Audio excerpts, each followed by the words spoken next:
게스트 하우스가 거기에도 연예인이 큰 행사를 합니다. 그런데 거기에 상당히 우리 서상수 부회장이 그 역할을 크게 하고 하는데 이번에 아마 입장권 관계도 뭐 일부를 좀 사기로 좀 구입을 해가 그래서 지금 무료 배부하고 일합니다. 그렇게 해주시고 자 그러면은 시간이 한 5분 앞당겨서 일찍 끝낸다니까 오늘 그 둘째 시간 우리 이도우 강사님을 모시고 좋은 강의 내용을 우리 듣도록 하겠습니다. 먼저 이도우 강사님 소개부터 좀 드리겠습니다.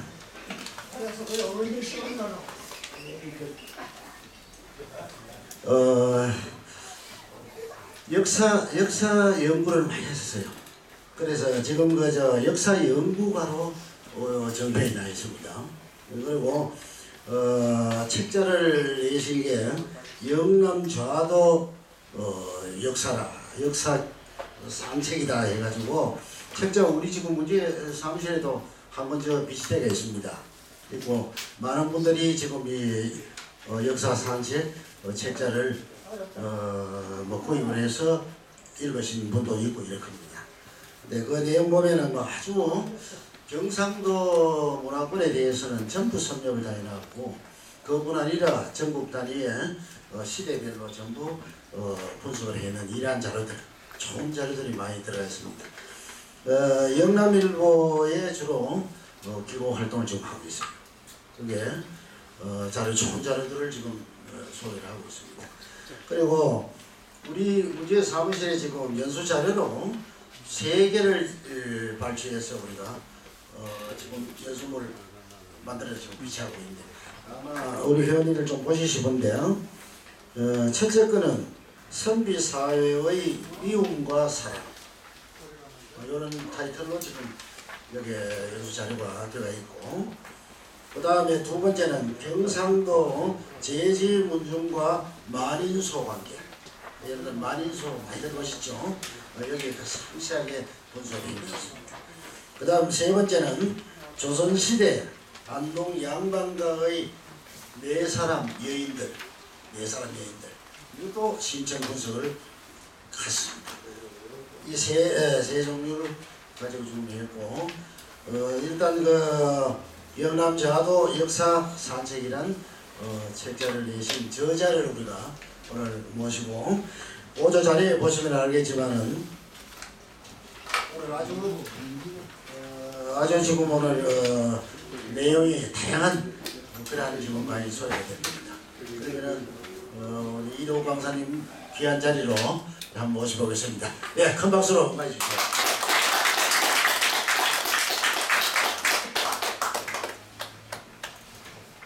예, 이동입니다. 반갑습니다.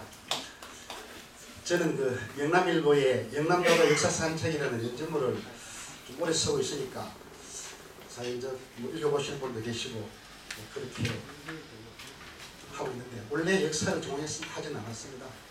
인생 이막에 역사에 빠져가 한 10년간 돌아다니면서 온 것을 글로 쓰고 또 연재도 하고 있습니다. 오늘은 시조의 역사와 영남 혼방이라는 이름으로 말씀을 드리고자 하는데요. 뭐 한국사 시험 치는 것도 아니고 뭐 딱딱이 그런 것은 가급적이면 하지 않겠습니다. 제가 강의하는 중에서 평소에 좀 이렇게 좀 궁금했다. 이것은 왜 이렇지 싶은 그런 것은 언제든지 손을 들어서 문의해 주십시오. 강의보다도 그런 게 더 궁금한 것은 문화재적 희미를 하시는 분들한테 더 도움이 안 되나 싶습니다. 뭐 예를 들면 젊은 충분은 저렇게 단층이 많은데 우리가 자주 가는 조선시대 건축물은 단층이 없지 않습니까? 그리고 조선시대나 고려시대나 어떤 건축물에 보면 이름들이 전부가 어렵죠. 그리고 또 같은 건축물인데 어떤 것은 전으로 표시하고 어떤 거는 각, 어떤 거는 대, 어떤 거는 헌, 어떤 거는 루, 어떤 거는 정, 뭐 자주 가시는 감정공원에도 선화는 선화당이라 해갖고 징청은 징청가게라 했죠.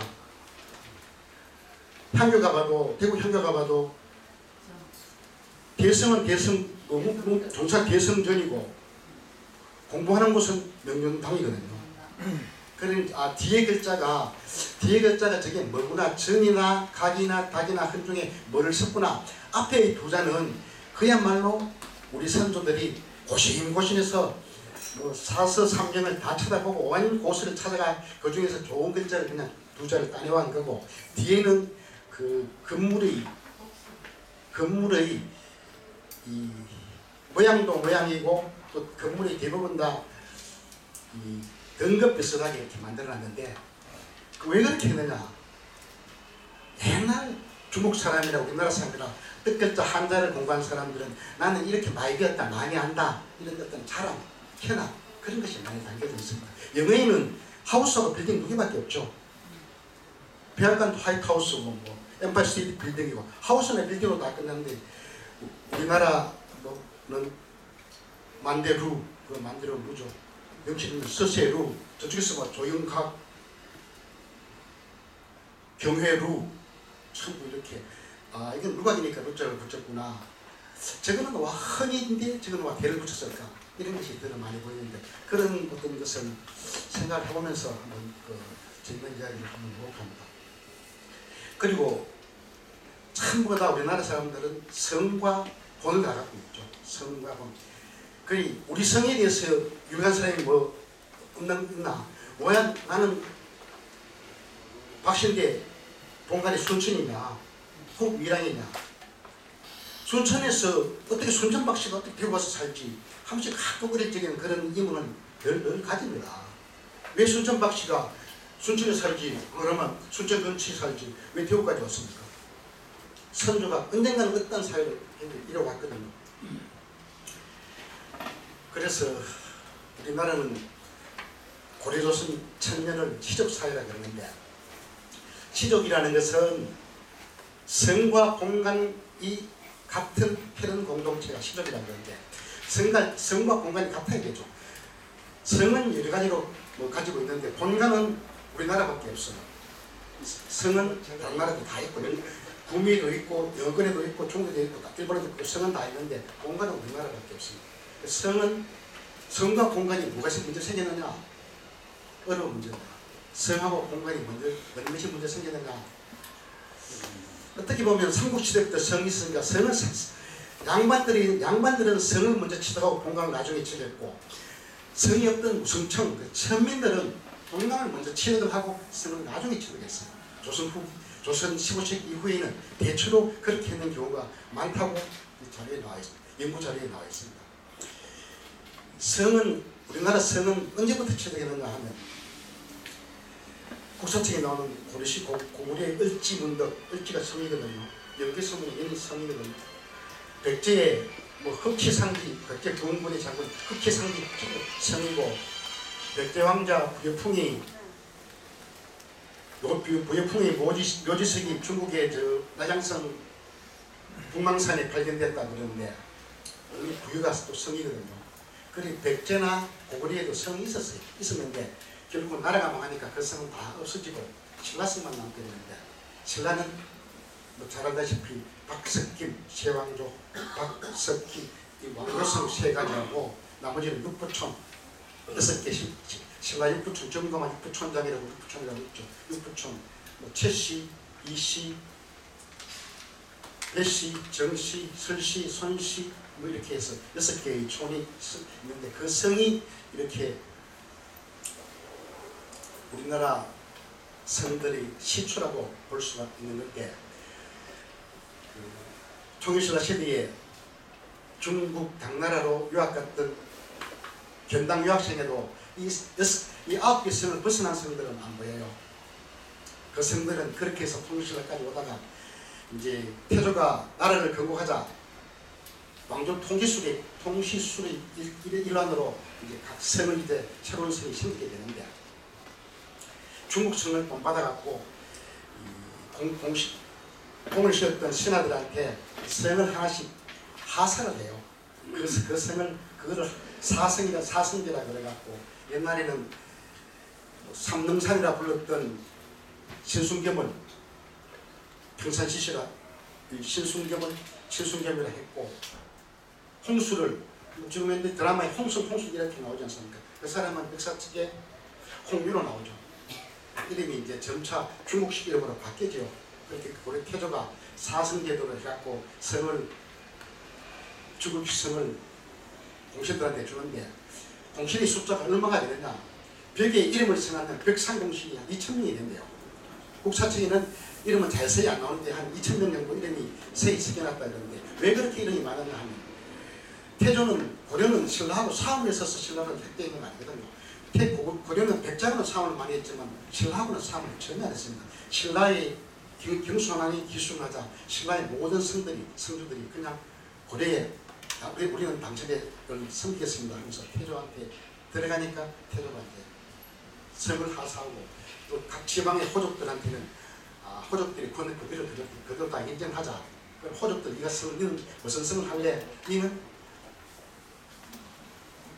경순한 구순이니까 김씨로 할래? 아닙니다. 저는 권씨로 하겠습니다. 그래서 안동 권씨가 됩니다. 자기는 권씨로서 안동 권씨가 되고 그러면서 나는 그 지방에서의 되게 큰 호족이니까 지방에서 한 이름 하니까 나는 내 권씨 중에서도 나는 안동에 있으니까 안동 권씨를 하겠다. 나는 이시 중에서 그래도 우리 선조는 경주에서 나왔는지는 모르겠지만 합천에서 한 이름 하니까 나는 합천 이시를 하겠다. 합천을 하겠다. 그러니까 자기가 사는 지명, 그 지명은 자기 성 앞에 전부 다 붙이게 돼요. 그게 본관의 시초가 됩니다. 그렇게 해서 뭐 고령그트마 지금도 고령에서는 뭐 고령박씨, 성주그트마, 성주용리, 영천그트마, 영천이씨, 영천윤씨, 영천황고씨 그 옛날에 그때 받았던 그 고려 초대 토승들 경주그트마, 경주채씨, 경주경씨, 비밀씨 박씨는 경주박씨에서 시작됐는데 경주박씨는 쪼그라들어버리고 여타박씨 이 박씨의 분화에 대해서 글을 잘 쓰는 연안박지원이 이 박씨의 분화에 대해서 노비명의 글을 쓰게 있는데 경주박씨에서 경주신라 파이끝에서 시작된 박씨가 고려시대에 거치면서 8개의 박씨로 분화가 돼요. 분화는 뭐 한 수십 개 되는데 8개의 박씨가 명주게 되는 거죠. 큰 조상이 큰 이름 갖고 있는 조상이 되는데 그거를 팔박이라고 하죠. 이렇게 팔박 중에서 한 번에 구순이 나되죠. 많겠죠. 팔박 중에서 밀항박씨는 우리나라의 대성이 되는 거예요. 큰 산 밀항박씨는 대성이 되고 반남박씨는 벌주비죠. 전라도 반남은 전라도 그 나주 옆에 광주 그 사이에 있는 반남인데 반남박씨는 옛날에 모론의 명문이 되고 그런 어떤 8개의 성으로 분화가 되면서 그 8개 성들이 경상도에 반천을 만드는 집안들은 순천박씨, 요골의 순천박씨, 박흥현 우승이 얘는 그 경주박씨가 어떻게 하든 순천까지 가서 순천서 다시 서울로 올라가고 서울에서 사화로 다녀갖고 내려와서 대구에 와서 순천박씨 그 다음에 함양박씨 저 경상남도 끝까지 함양에 공간한 함양박씨가 어느 날 서울로 올라가 서울에서 예천으로 일어서 예천 금당시 반소이라고 북부 안동의 북부 경상도 북부지방의 명문박씨가 박성경 영남 상무의 박성경이라는 훌륭한 사람을 반천만에 만들죠. 또 전라도 저리 꽃짝이 이제 무안에 정착을 해갖고 무안박씨가 만들어지는데 이 무안박씨가 지금 전라도에서는 반천을 못 만들고 경상도에서 반천을 만들어요. 조금 전에 여기 뭐 철번가의 반천마을 강의를 하신다 했는데 그 철번가의 반천마을 중에서 제일 최고가 그 축산에 영덕 축산에 있는 미궁 좀 아기장 동태 이게 이제 무안박씨. 그리고 고령에 또 박씨를 만들어가 훌륭하신 박정희 대통령 만들었습니다. 그 외에 팔박 중에서 이제 그 외에 뭐 충주박씨는 경상도에 반천 못 만들었어요. 충청도가 만들어졌겠죠. 그리고 죽산박씨도 경상도에 반천 못 만들었고 이렇게 해서 뭐 고려시대 500년을 거치면서 어떻게 하든 옛날에 우리는 어떤 이시에서 나왔는 뭐 이시에서 나왔으면 재령이시로 황해도 가서 재령이시가 되고 합천에 갔으면 합천이시가 되고 이렇게 해서 전국적으로 성씨가 분화가 됩니다. 그렇게 해서 우리나라 봉이 결국은 수백 개로 나눠지고 또 유명한 고래 본관들은 살아남고 훌륭한 민족들을 못 낸 본관들은 작은 고래라도 본관이 없어져요. 작은 고래라도 살아있는 게 남아있는 게 선산 해평 같은 데는 조그마거든요. 해평 고래, 해평 유시 포항 기기는 곳이 얼마나 작습니까? 기계 유시 또 진보 교도소 아래 있는 조그마한 고리지만 진부의 진승이씨 태계구순이니까 태계라는 훌륭한 분이 조상이 진보에 나왔습니다. 그런 것은 다 살아났죠. 장수왕씨 황희정석의 장수왕씨 이런 것은 다 남고 나머지 우리 조상들이 본관이 좀 우리 본관에서 좋은 훌륭한 인물들을 현란한 인물들을 못 냈을 경우에는 이 본관들이 옛날 본관으로 다시 돌아가게 돼요. 그 본관이 없어지고 영의신씨가 평산신씨를 흡수해버리고 이렇게 돼버려요. 그러면서 이게 이제 고려말에서 조선 초가 되면 본관이 결국은 원화가 되는 것이 끝나고 그때부터는 본관이 바뀌어지는 것을 분간이라고 하는데 분간은 사라지고 거기부터는 이제 분파가 돼요. 훌륭한 인물이 나오면 새로운 본관을 만드는 것이 아니고 나는 무슨 파를 하겠다. 무슨 그런 것을 안동근 씨는 15개 대파가 나오고 경규 씨는 12개 대파가 나오고 파가 나눠지면서 시력이 형성이 되는데 성은 같고 본관이 틀리면 동성이본이 돼요. 본관은 같은데 성이 틀리면 이성동본이 되는데 동성동본 말고 이성동본이나 동성이본이나 이것은 시적사에서 별로 영향을 못 미쳐. 그냥 한자 이름을 따니까 그렇게 되는 거고 동성동본이 여러 가지 사유로 나눠지는데 그 사유가 양반들은 주로 결혼으로서 많이 나눠져요. 혼인 그리고 사화 그리고 임지 양반들은 이 세 가지로 나눠지고 평민들은 전쟁, 기근 전쟁으로 피해가 다른 곳으로 가고 못 먹고 사니까 다른 고향으로 다른 곳으로 넘어가고 이 5개의 사유로 이 시족들이 우리나라 전국으로 흩어져요. 사화로에서 경상도 내려와서 판촌을 만드는 집안들이 꽤 많죠. 순천김씨 김종서 집안의 그 순천김씨 안동에 내려오는 순천김씨도 그럴 거고 광주시 칠곡의 광주시도 어떻게 하든 사활에서 내려오는 거고 요거리 순천박씨도 어떻게 하든 사활을 피해서 내려오는 거고 그리고 임친각의 고성이씨도 이상용 그 집안의 고성이씨도 일단 무갑자 사화에 내려와서 안동에서 반축을 만들었습니다. 그런데 사화로 내려오는 사람들도 그런 집안으로 와서 경상도의 명문을 만드는 집안도 많고 또 많은 것은 혼인입니다. 조선 전기에는 임난 이전에는 혼인이 전부가 다 뭐냐 하면 제가 그 혼이라 그래갖고 남자 결혼하면 여자 집에 가서 사는 결혼인데 세종대왕이 과거 시험에 이런 문제를 과거 시험에 냈어요. 과거 시험에 우리나라 사람들은 왜 결혼을 하면 처갓집에 들어가서 사는 풍습이 지금까지 내려오고 있는데 이 풍습을 바꾸려고 하면 어떻게 하면 좋겠는가 그 대책을 써라. 과거 시험에 이렇게 얘기까지 했어요. 그만큼 조선 초기에는 처가거주혼이 굉장히 심했는 거죠. 그래서 결혼을 해서 처갓집에 내려와서 사는 반촌들이 한산이씨, 일찍이 한산이씨 같은 집안도 서해유 성룡의 소멸가를 내려오는 거고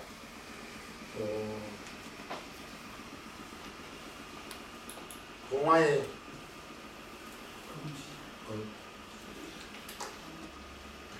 동아의 그 사족들도 대부분 다 결혼해서 내려왔습니다. 결혼해서 내려온 사족들이 정말 많고,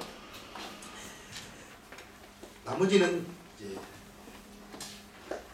전쟁이나 기근으로 평민들이 전국으로 흩어지는데, 그래서 시족은 우리나라 국토를 가로지르고 또 왕조의 경계를 뛰어넘고, 고려에서 조선으로 넘어오면서 시족이 바뀌었느냐? 시족은 하나도 안 바뀌었습니다. 왕만 바뀌었고 제도 그대로 그 땅 그대로고, 시족은 그대로 넘어왔고, 고려시대 유명한 시족들은 조선시대에서 그대로 다 갖고 왔었지 시족이 바뀌어지지는 않았습니다. 고려에서 조선으로 넘어오면서 시족이 불이익을 받았던 집안은 제가 봐서는 제가 그냥 다 따져가지고 조사해보니까 장항임씨, 최장군의 철은채씨, 우현보의 단양우씨, 정몽주가 아니고 정도전의 공화정씨, 그런 몇몇 집안만 손해봤지 나머지 집안들은 전부가 다 그대로 다 내려왔었습니다. 그래서 조선 전기에 221개가 과거급제를 했다는 그런 기록이 나오더라고요. 그러니까 조선 때 조선 과거급제자도 조선 고려과거급제도 또 조선에서 그대로 다 썼고, 이렇게 해서 넘어왔기 때문에, 그렇다고 해서 이 시족이 그대로 몇천 년을 뛰어나게 움직이느냐, 뛰어난 명족이 되었느냐, 절대 그건 아닙니다. 고려시대에서 뛰어난 시족이라 그래도 조선시대에 다시 뛰어난 시족들이 많지만, 그것은 이름만 시족만 같지 완전 별개의 집안이거든요. 시족이라는 것은 시족을 중심으로 만들어진 게 시족이고, 그 시족이 분화가 되어갖고 각 지역으로 해서 적에는 그 지역에서 새로운 문중을 만들 적에는 무엇을 중심으로 만들었냐, 이 평교를 중심으로서 만들어진 거죠. 그래서 이 평교가 이제 우리 평교 중심으로 한 개의 문중이 만들어지고, 그 시족 대신에 문중이 만들어지는데, 그 문중이나 집안이라고 하죠. 그래서 그 문중에서는 뭐 당내라고 하기도 하고 당고조 팔촌이라고 하기도 하고, 그래서 우리가 많은 것을 좀 이야기할 적에는 문중이나 가문을 이야기하죠.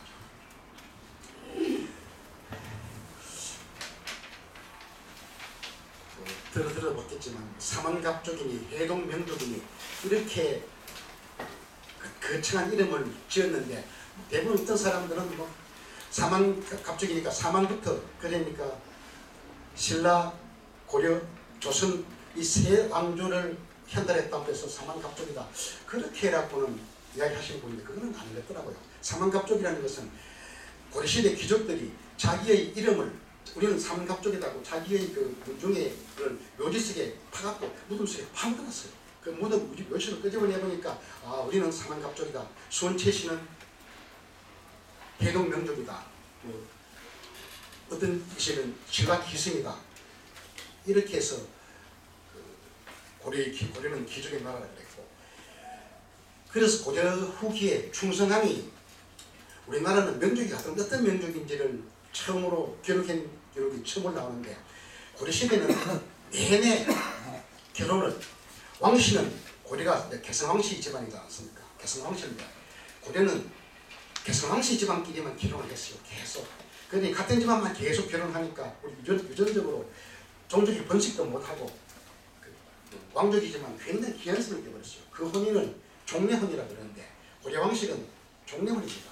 신라왕실도 거의 종례혼이죠. 신라왕실은 제일 처음은 박석김 세 사람이 왕이 되다가 나중에는 처음에는 석씨가 떨어져 나오고, 박씨와 김씨가 둘이가 왕을 경계하다가 김씨가 왕조를 차지하고 박씨가 왕비가 돼요. 왕비가 좀 돼요. 그럼 김씨도 다시 또 사람을 갖고 뭐 예물한개니 무일한개니 이렇게 또 나눠지면서 하는데, 신라는 그렇게 해서 종례혼이 되고, 그래도 왕씨 이름으로 계속, 그러니까 사촌간 결혼하기도 하고, 홈하고도 고모를 왕비로 삼기도 하기도 하고, 이렇게 되다 우리가 결국은 고려왕씨가 굉장히 벌점이 못 벌어지죠. 전주희씨는 대승이 되고, 전주희씨는 온 데가도 전주희씨가 많은데, 고려왕실은 조선 세력이 그렇게 일부러 생각하지도 않았는데도 어떤 종교원 때문에 번창하게 되었어요. 지금도 개성고시는 희생이 되죠. 희생이 되죠. 차라리 지금 고시들은 전부 제주고시인가 뭐 그럴 거예요. 개성고시는 그 이상 없다고 그래요. 그러는데 이게 이제 몽골하고 몽골에서 집으로 들어가니까 몽골에서 보니까 이 종려원 이것은 바꿔야 되겠다. 그래서 15개의 명족들을 이건 제3기종이다. 제추와 정성을 지내는 가문을 15개 가문을 선정을 했어요. 추수한 때. 그래서 처음으로 이제 15개 그게 이제 구례사에서 나오니까 처음으로 15개의 시족이 우리나라에서 명족이구나 하는 것이 문서로 나온 거죠. 그러다가 그리고 조선초에 성현이라는 뛰어난 창현성 씨의 유명한 큰 학자가 중종 때 용제총화라는 백화사전 비서라는 책을 지어갖고 이 책 속에 조선전기에서 뛰어난 76개의 시족을 거족이라 그래서 이름이 다 넣었어요. 그게 이제 지금도 남아있는데 그러면 15개의 제3교정에서 조선 거의 100년 전에 갖고는 76개의 시족으로 명정이 됐는데 그 시족들이 또 그대로 있었느냐. 임난을 거치고 조선 후기에 분당이 생기면서 반수 이상은 그 76개에서 반수 이상은 다 사라져버리고 지금 조선 후기에 분당에서 썼던 그 시족들은 완전 별개의 시족이에요. 조선 초기에 강감찬이라는 유명한 장군이 있어요. 그 강감찬은 진주군신입니다. 진주군신 가족에서 나와 있는데 그 사람은 진주군신에서 금천파라고 서울 금천에 살아서 금천강씨라고 하거든요. 윤가는 파평윤씨고요. 파평윤씨도 아직까지 있죠. 또 서희장군은 가성서 씨가 아니고 이천서 씨예요. 이천서 씨가 서장군 그분 이천서 씨고. 뭐 그렇게 해서 시족은 언제나 바뀌어요. 김부식의 경규김씨의 김부식이 조선시대에서 경규김씨도 현달한 사람은 수사경쟁의 집안인데 그 두 개의 집안은 같은 경규김씨라는 것밖에 없죠. 전혀 별개의. 그래서 시족은 언제든지 뛰어난 사람이 나오면 새로운 명족이 생기게 됩니다. 시족은 한국을변이 아니라 언제든지 바뀌는 거죠. 지금도 새로운 인물이 나오게 되면 그 집안은 또 집안의 이름을 떨치게 되고 그래서 조선시대는 영남문중이라는 태기 이후에 희한한 어떤 문중들이 생기게 돼요. 영남문중을 누가 그렇게 과거 시험 본 것도 아니고 뭐 했던 건 아닌데 태계학을 중심으로 공부를 하면서 한적으로 학문 숭상하고 서로 혼반을 맺고 이렇게 해서 영남문중이 생기게 되는데 영남문중은 혼만으로 보니까 영남문중의 그를 어떻게 해서 문중이 만들어지느냐 제일 크게 본 것은 조상이 누구냐 어떤 조상의 후손이냐 둘째는 그 집안에 학문이 얼마만큼 되느냐 문집을 낸 사람이 얼마나 되느냐 셋째는 벼슬을 했느냐 넷째가 재산인데 이 네 가지 순서로 문중이 1순위 문중이 만들어지고 2순위 만들어지고 이렇게 했었는데 영남 혼만을 한 150년간 결혼을 했는 걸 갖고 추출해서 연구를 했는 그런 어떤 영남대학교 교수학 연구소에서 만들어진 영남 문중을 연구했는데 그게 30, 50, 99라는 어떤 만들어져 있더라고요. 그러니까 한 30개 문중끼리 이렇게 도리도리 결혼을 많이 했고 그걸 좀 더 넓히니까 50개 문중이고 조금 더 넓히니까 90학개 문중이더라. 그래 아무리 하더라도 90학개 문중에서 벗어나면 조선시대에서는 그래도 괜찮은 영남 양반이라는 소리를 못 들었다. 그거는 조선시대 이야기예요. 조선시대를 분석하니까 그렇다는 거죠. 그리고 그 사람들이 뭐 대단하냐. 지금 근대 대구에서 이름 붙였던 집안들, 신향 집안, 그거는 조선시대에 뛰어난 집안들 고향이라고 그러고 개화기 이후에 좀 번성했던 집안들은 신향이라고 하는데 지금 우리 여기 진골목에 유명한 대구서씨 집안 달성서씨 집안 달성서씨가 됩니까? 예, 달성이 경서씨는 저 안동 영주 쪽이고 소원 후손들 경서씨를 그러고 대신점을 달성했어요. 그리고 저 이상화 집안의 경주시 집안 이분들은 신앙 집안이거든요.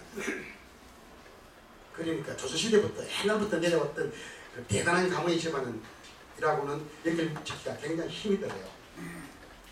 우리 국제부 상운동의 서상동식 집안의 가게를 제가 추적을 쫙 해봤는데 그 가게는 옛날에 서울 올라갔어서 신유박해 이전에 신유박해 이전에 박해에서 전투를 믿다가 가문에서 쫓겨나와갖고 떠돌다가 병으로 들어와서 성공한 것 같더라고요. 그래서 이 30, 50, 99문 중인데 조선시대에서 가장 좀 현달했던 문중들은 영남 문중들은 뭐 태계 집안이 제일 많이 알려져 있고 그 다음에 서해 그 하유시 집안 그 다음 예압의 의성 김씨 각본 김수민 집안 또 동화에 가면 건벌 충주 건벌이라고 유곡의 안동권씨 집안 또 안동의 오미의 풍산김씨 집안 김대인씨 8년 5개라고 풍산김씨 집안 대부분은 가만히 보니까 조선시대에서 가장 했던 집안이 아마 꽃고래 경주채씨 집안 같더라고요. 최양원씨라고 그분도 옛날에 영남 삼루라 그래서 안동 이름과 연관이 있어서 그 경주채씨 집안이 되게 좀 소중히 높은 집안이었고 경주채씨 집안과 꽃고래 경주채씨 집안과 경주의 경주채씨 집안 어떤 관련이 있는지를 안 관련이 같더라고요. 경주채씨 집안은 이조리의 용산에 그게 지금 경주에 가면 가장 많은 뭐 유명하겠지 용산의 집 아니면 용산 성이 그인데 그 최진립 자마 최진립의 후손들이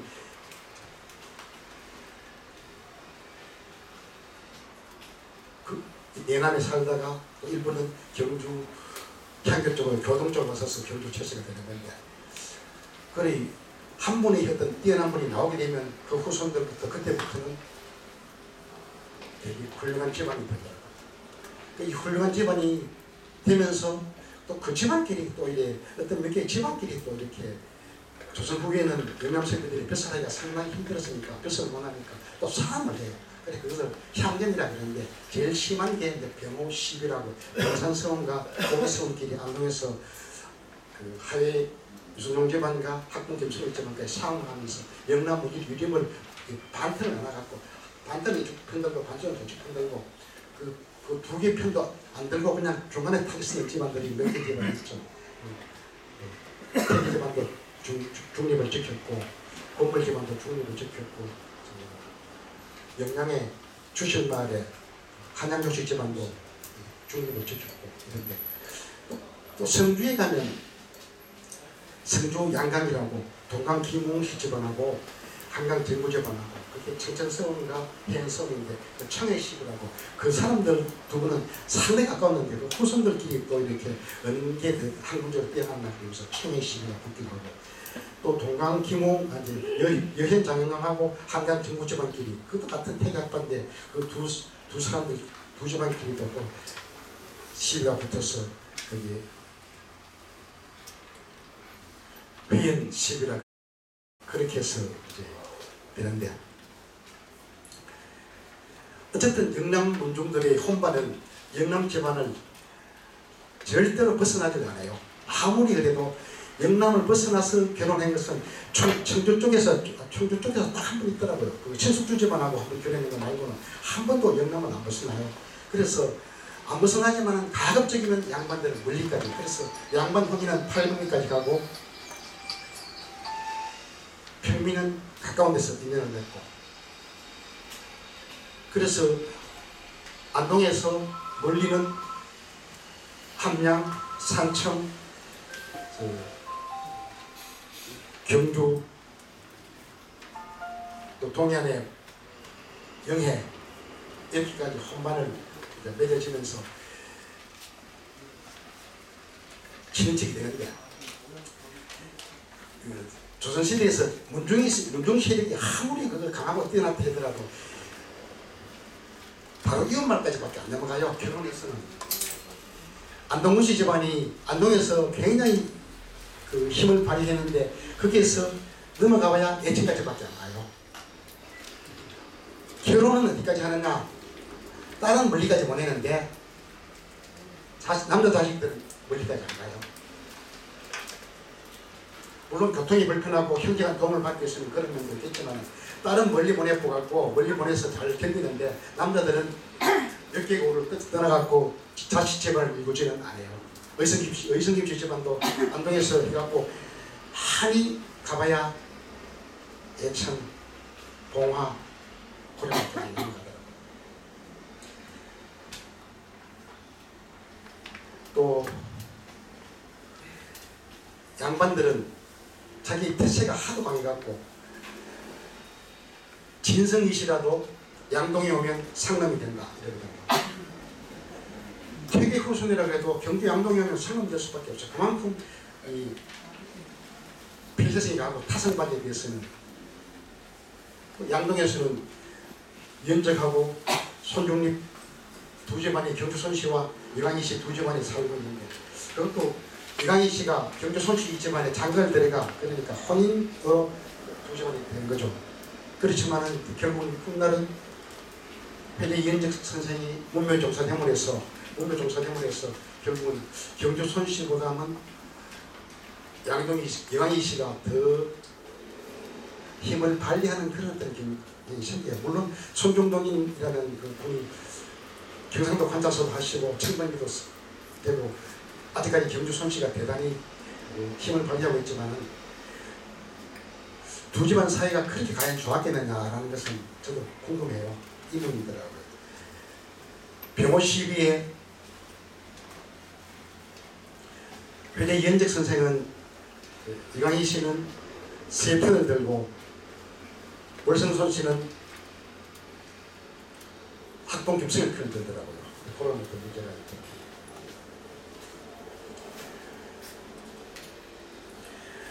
그리고 영남문중이 우리 역사에서 굉장히 힘을 가지는 이유가 뭐냐 하면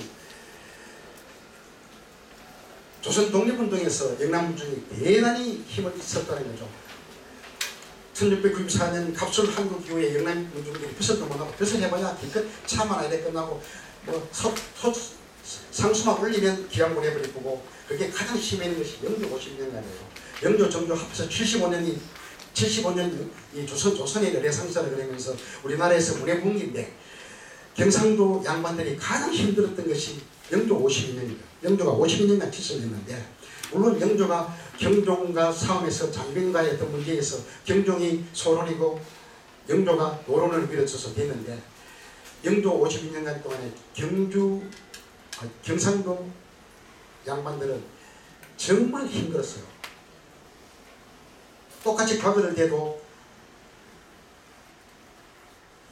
30년 만에 당상간이 되는데 당상간이 될동달동하고 영조 때 당상간 시켜준 사람들은 전부가 다 나이 70이 되어야만 오래 살았으니까 당상간 시켜주고 능력으로 당상간 시켜준 사람은 제가 봤을 때는 한 사람밖에 없는데 그 사람도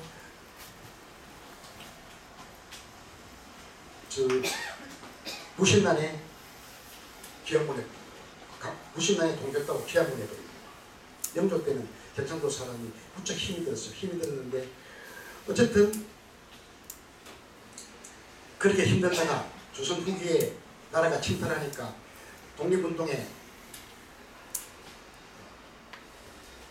영남문중 그 전체가 1000명 정도가 독립운동에서 독립주사가 나오게 되는데 그 중에서 한 마을에서 10명 이상의 독립주사를 배출한 문중이 진성시 집안이 있었던 하계마을 향산 2만도의 그 집안이 하계마을 그리고 이제 낙동강변의 부포 의성김씨의 그 이제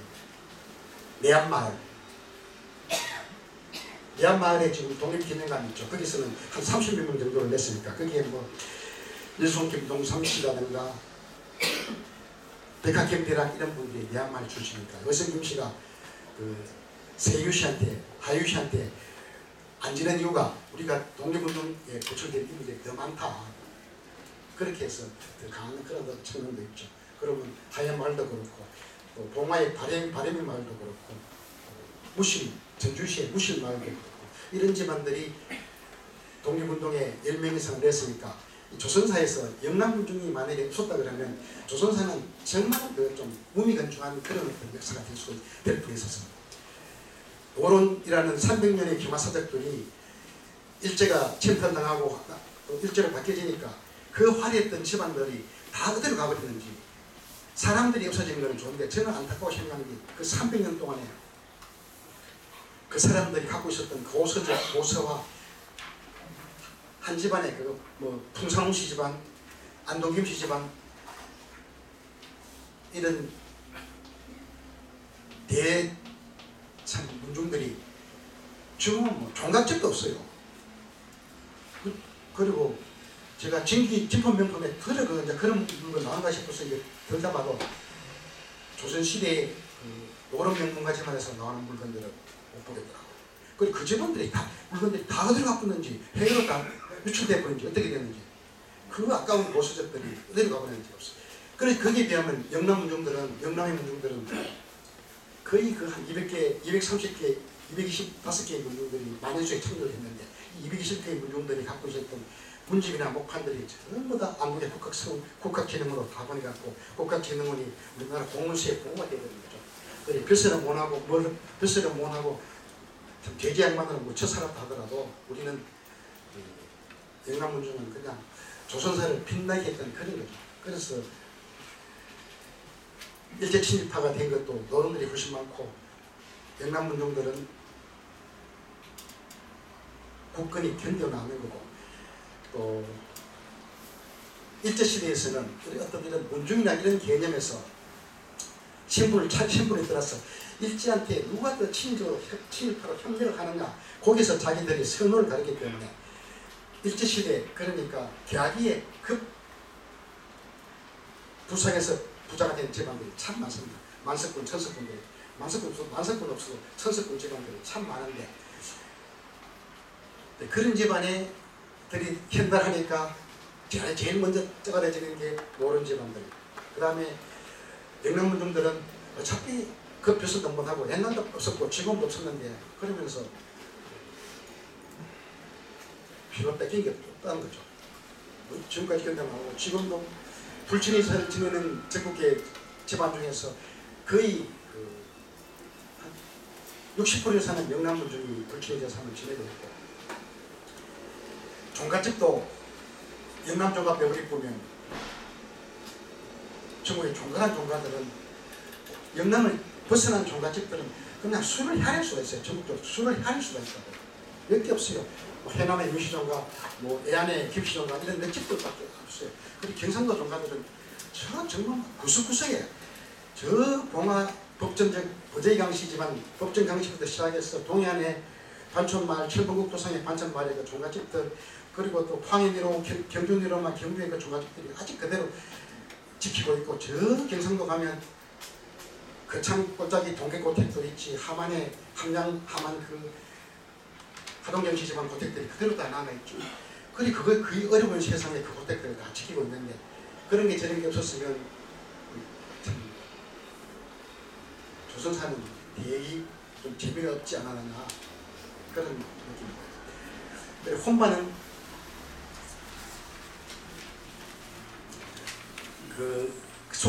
속설로 보면 훨씬 더 좀 잘 알 수가 있습니다. 한 번 인연을 맺으면 계속 이롭다. 그래서 좋은 집안하고 맺으면 계속 좋다. 아무리 높은 집안이라도 그 집안으로 맺어지면 뭔가 안 된다. 일찍 상을 당한다. 혹은 자식이 안 생긴다. 옛날에 길혼이라는 것은 딱 두 가지거든요. 100년 하려고 자식들을 많이 놓으면 그게 기혼이거든요. 그 집안하고 하니까 뭐든지 된다. 그러면 그 집안에 혼처가 나오면 그 집안에 한 사람이 있으면 제일 먼저 그런 집안하고 문제했다. 그런 집안하고 맺으니까 그 집안에 들어갔던 며느리들이 다음에 누가 결혼할 대상이 된다. 그러면서 연적으로 되는 거고 그런 집안끼리 하유씨하고 진주정씨 진주정씨는 상주에 있는 우복종택이라고 그 상주의 정경시 집안이 하고 그 하유시 집안하고 혼인을 참 많이 맺어졌고, 바람의 김씨 봉화의 해제라고 의성 김씨 집안인데, 심산 김창숙, 성주에 있는 심산 김창숙 집안의 그 생가 집안이죠. 그 바람의 김씨하고 법정 버제이 경씨, 만상고택. 얼마 전에 이재명 대표가 작년에 대선 출마한가 뭐 그저에 그때 만상고택에서 기자회견인지 뭐 이렇게 했는데, 그렇게 썼는데 만상고택 버제이 법정 옛날에 90악한에 버제이가 법정 당시의 고택인데, 그 집안도 조선 후기에는 노론소론으로 나눠졌지만 명문이 있다고 그랬죠. 또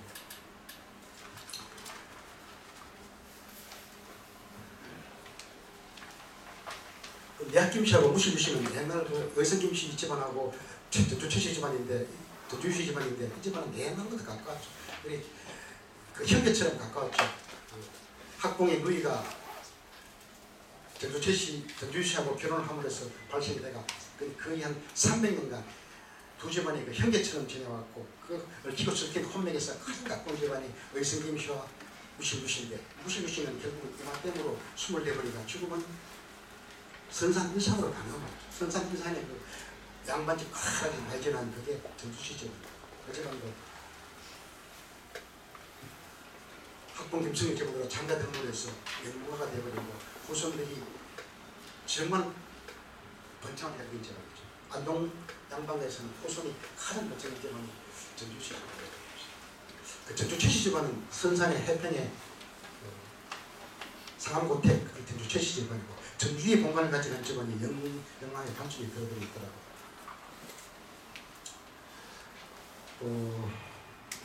치마양반이라고 본인들은 벼슬을 못했는데, 며느리들이 하도 부잣집에서 유명한 집안에서 많이 왔는 집안들, 부잣집 며느리를 많이 하는 집안은 치마양반이라고 하는데, 치마양반의 대표적인 사람이 경주 최씨 집안이죠.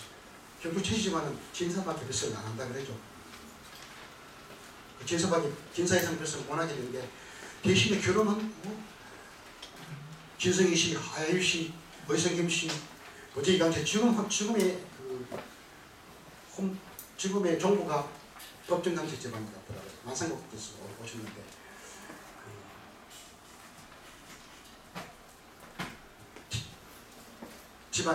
집안들은 벼슬도 높고, 경주최씨 집안보다 명문가의 집안은 경주최씨 집안의 위상이라든가 이런 것이 충분히 그가 힘줄 수가 있었다, 뭐 이렇게 되는 거고. 또 중매쟁이는 항상 저를 들고 다니고, 이게 다 균형을 맞춰야 된다는 건데, 이 혼반 이야기를 보면 쭉 읽어보면, 옛날에 저희들이 부모님들이 결혼할 적에 중견할 적에 비슷한 그런 느낌입니다. 그때 1순위 집안은 1순위 집안까지 결혼을 했고, 2순위 집안은 2순위 집안까지 결혼을 했고, 3순위 집안은 3순위 집안까지 결혼했고, 양반 말씀에 올라온 사람은 그 사람끼리 결혼을 했고, 또 평민들은 평민들끼리 이렇게 따져서 결혼했고, 서자들은 서자끼리, 이렇게 서출들은 서출끼리 결혼을 했는 거죠. 그래서 뭐 어떨 때는 누이는 주고 며느리는 받고, 이렇게 해서 또 교차원 몇 개의 집안이 이렇게 돌아가면서 교차를 물리쳐, 요 집안 가고 요 집안 가고 요 집안 가고, 이렇게 한 4개 정도 교차를 이렇게 돌고 있다고. 양반은 양반끼리 그렇게 해서 결혼을 하는 거죠. 그리고 제치는 어쩔 수 없이 제치는 또 갈 때 가더라도, 제치를 하게 되면 자기 태포를, 옛날에 죽었는 전형님 태포를 자기로 부르고, 자기 고향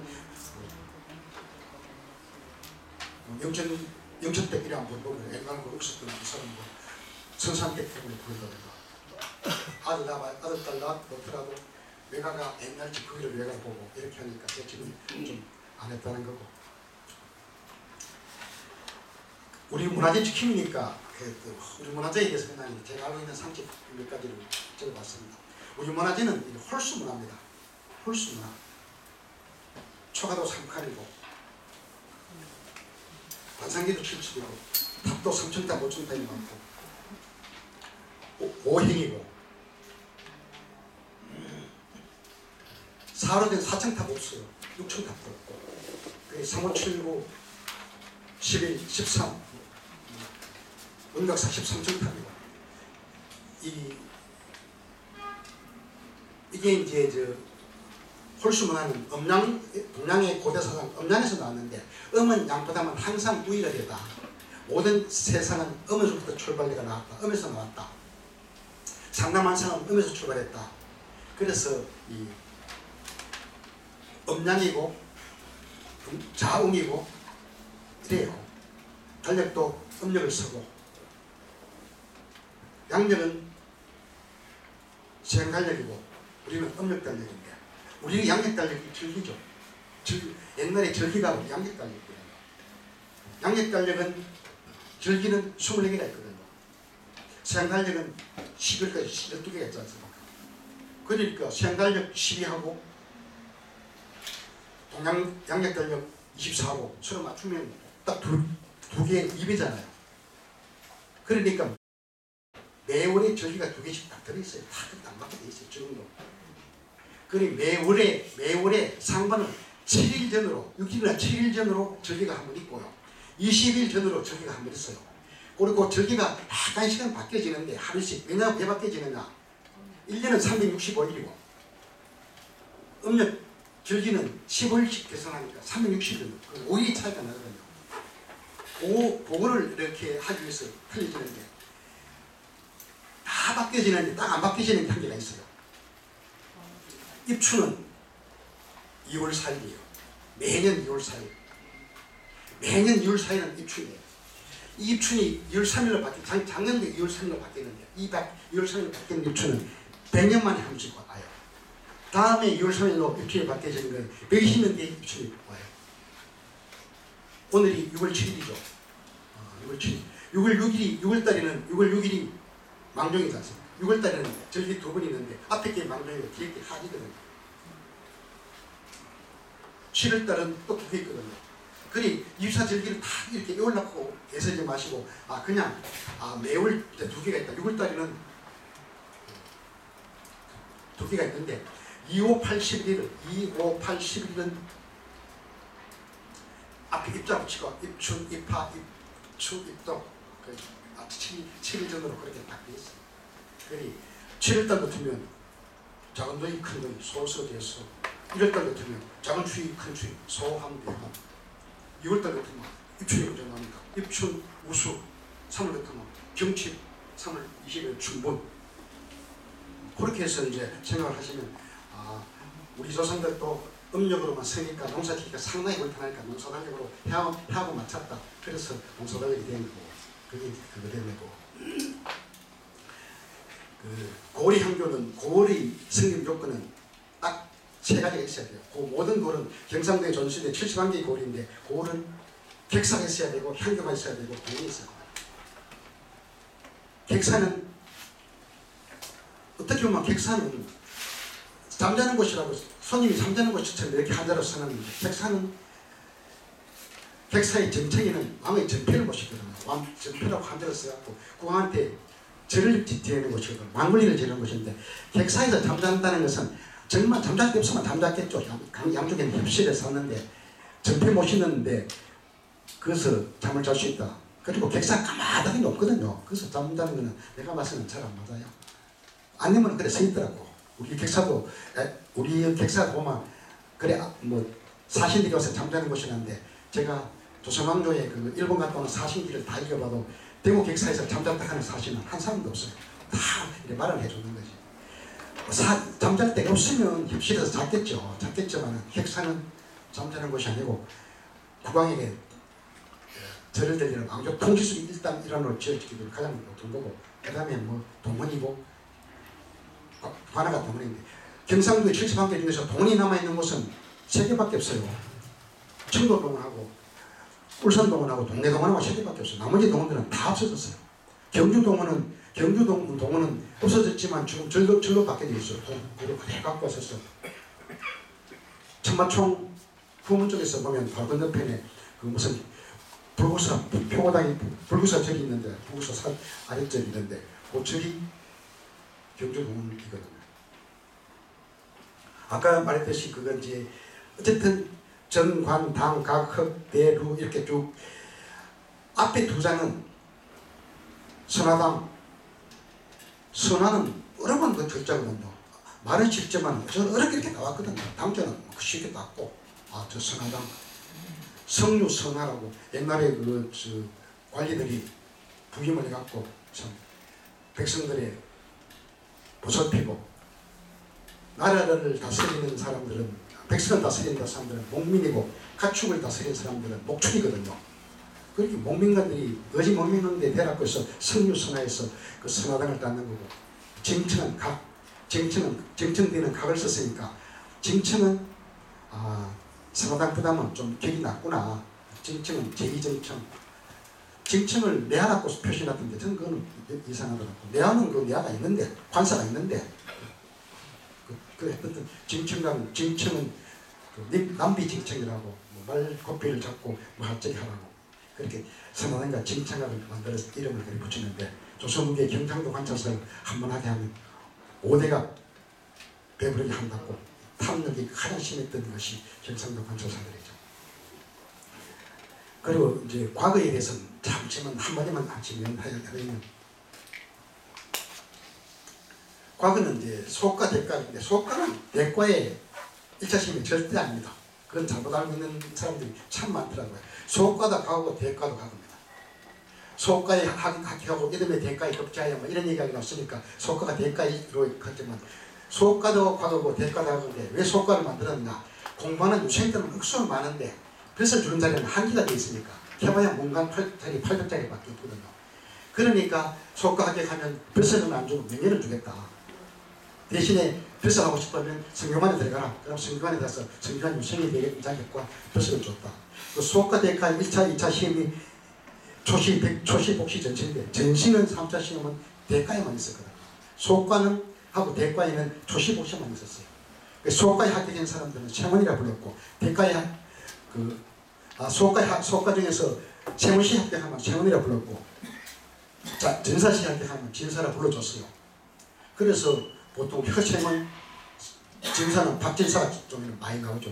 초시, 복시도 있는 전시는 있는데 전시는 대가에 있으니까 초시만 합격해도 이름을 불러줬어요.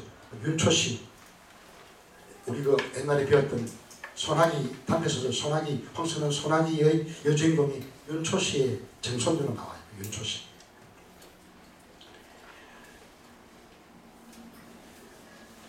그리고 문과가 그냥 어떨 때 보면 10만 명 이상의 문과 합격자가 나와갖고 대개 촌스러운 그런 과거로 신라본 과거로 여기 있었는데 문과는 실제로는 그건 아니거든요. 문과는 나라가 위급할 적에는 당신들 과거급제를 지켜줄 테니까 문과 영시해라. 그래 그 사람들하고 군대를 만들었어요. 그렇게 해서 군대를 만드는 것이 한 4번 정도 있었어요. 다 우리 국사책에서 나오는 이야기들이에요. 임진 내려올 때 선조대왕이 이주로 피난 가서 황해도 장병들을 과거급제 시켜주면서 만들어진 거죠. 행개설 별시 거기에 한 수만 명이 돼서 만들었어요.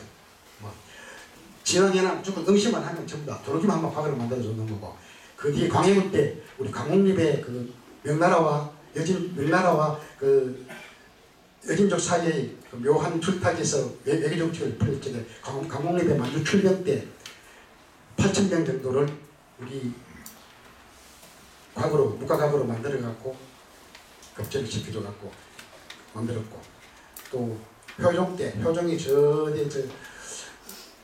정날에 불보러 갔다 와갖고 북벌대군을 만든다면서나 그때 이제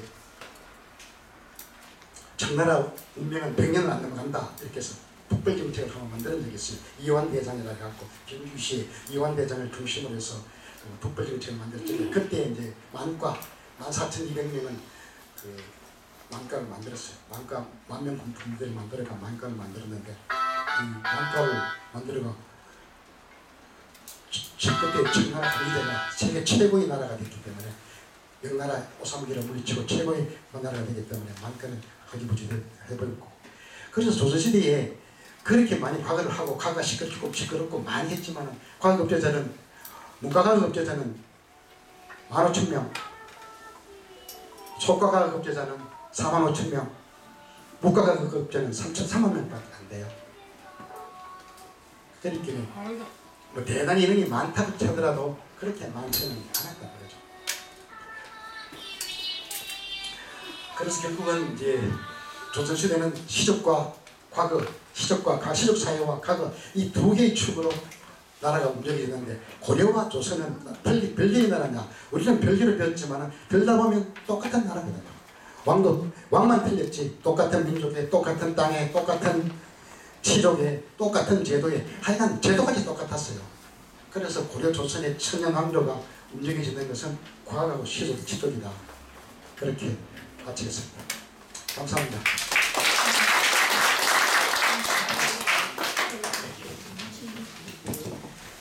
오늘 이라는 주제로 아주 내실 있게 전반을 다 풀어 나왔습니다. 오늘 상당히 유익했죠? 네. 이동욱 강사님께 큰 박수로. 고맙습니다. 그리고 아까 그 얘기한 게 이제 바로 이동욱 강사님이 내놓은 책이 바로 영남 저하도 역사 산책이라는 이 책인데, 행여 도서관에 가시더라도 이래 물건 뭐 사실품을 사가지고 보시 좋고, 아니면 도서관 우리 사무실에도 이렇게 전시해 놓습니다. 내용 보시면 아주 다양합니다. 예, 오늘 교양 강좌 날씨도 뭐 비교적 그런 대로 지금 바람도 좀 불고 선선하네요. 참여해 주신 우리 회원님들 고맙습니다. 오늘 교양 강좌 이사를 마치고 전심 같이 할 분은 뭐 전례대로 소원시장 이루어지겠습니다. 예, 수고했습니다.